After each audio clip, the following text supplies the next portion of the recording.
ایک صاحب نے درویشی اختیار کر لی تھی۔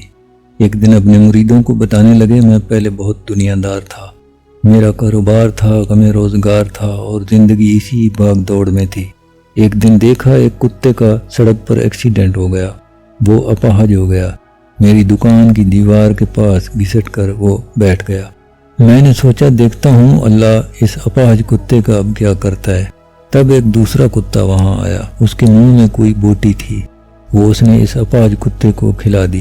اب تو روزانہ کا یہ مشاہدہ بن گیا، کبھی ایک کتا تو کبھی دوسرا اسے کھلا رہا تھا، یہاں تک کہ وہ معذور کتا کچھ صحت مند ہو گیا اور دوسرے کتوں کے ساتھ چلا گیا۔ میں نے سوچا فضول ہی عمر ضائع کر دی، سب کچھ چھوڑ کر فقیری اختیار کر لی۔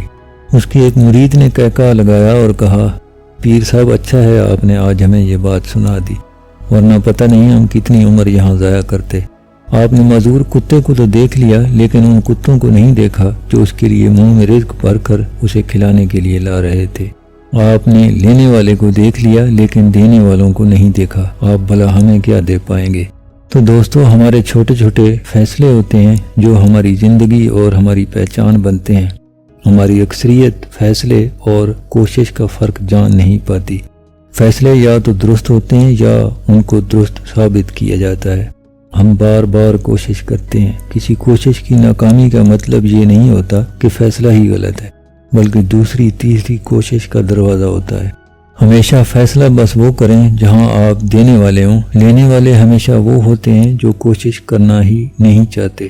ایسے لوگ پھر کبھی مطمئن نہیں ہوتے۔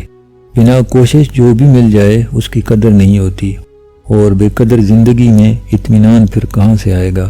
اطمینان ہمیشہ دینے والے کے ساتھ رہتا ہے۔